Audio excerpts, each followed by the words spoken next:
सब लोग जानते हैं कि 4 युग हैं।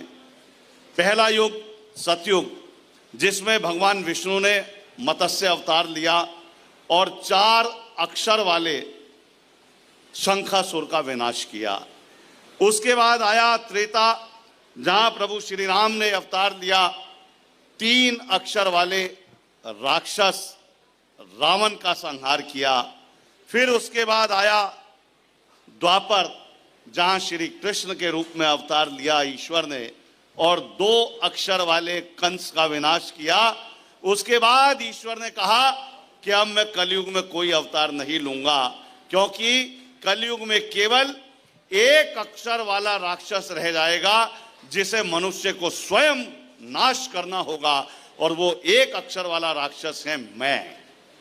इस मैं को मनुष्य को स्वयं ही समाप्त करना होगा। बस ये बात अगर हमारी समझ आ जाए तो निश्चित तौर पे हमें राम कथाओं में और अन्य कथाओं में, सत्संगों में जाने का अवसर मिले तो हम इस बात को अच्छे से महसूस कर पाएंगे। बहरहाल मैं आपको बताऊं कि लोग श्री राम जी का चित्र पूजते हैं, पर सुनिएगा, कहीं मेरा मन है कि आप लोग थोड़ा व्यवस्थित हो जाएं और मेरी बात भी पहुंचे। नारी शक्ति बैठी है। मैं अक्सर कहता हूं कि आकाश की ऊंचाई हो या सागर की गहराई, महिलाएं सफलता के झंडे चारों ओर गाड़ाई। सफलता की राहों पर कई पुरुष रह गए अभागे, महिलाएं निकल गई आगे, कई तो इतनी आगे निकल गई भाई आज तक लौट के घर ही नहीं आई। इतनी भी तरक्की मत कर लेना। वो पुराने हमारे बुजुर्ग बड़े दूरदृष्टा थे, बड़े दूरदर्शी विचारधारा के थे।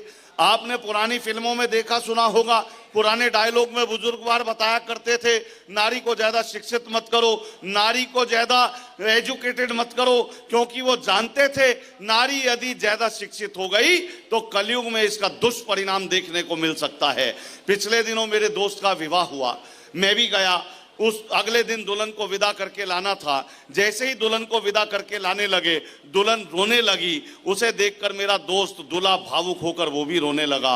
मैंने पूछा तू क्यों रो रहा है? बोले ये क्यों रो रही है? मैंने कहा इसकी तो शादी हुई है। बोला वो तो मेरी भी हुई है। मैंने कहा ये तो अपने माँ बाप भाई बहन को छोड़कर जाएगी।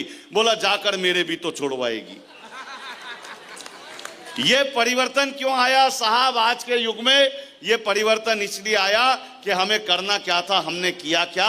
हमें लोगों से रिश्ता बनाना था, चीजों को इस्तेमाल करना था। हमें चीजों से रिश्ता बनाने लगे और लोगों को इस्तेमाल करने लगे, इसलिए हमारे जहन में ये, हमारी बुद्धि में परिवर्तन आया।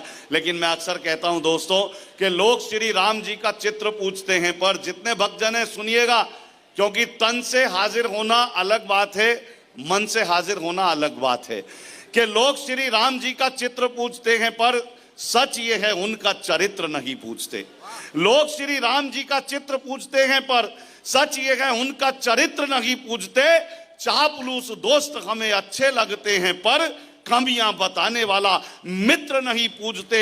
और महकते फूलों की तो पूजा करते हैं हम, फूलों से जो बना है वो इत्र नहीं पूजते।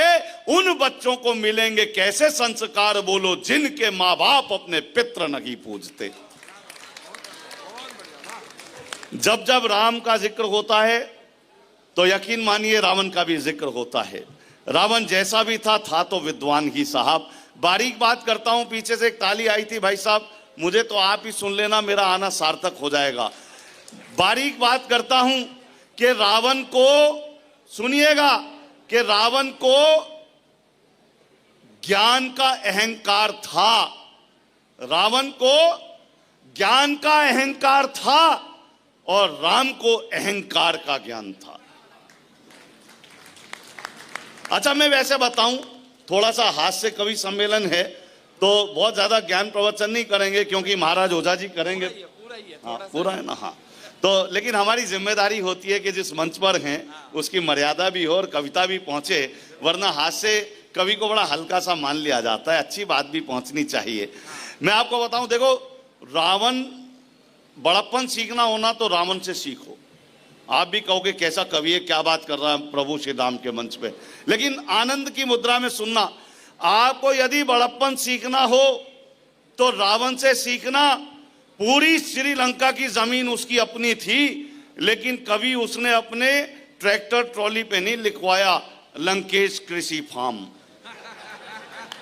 समझ आ गई हो तो एक बार जोरदार तालियों से आज के इस कार्यक्रम को हम शुरू करते हैं।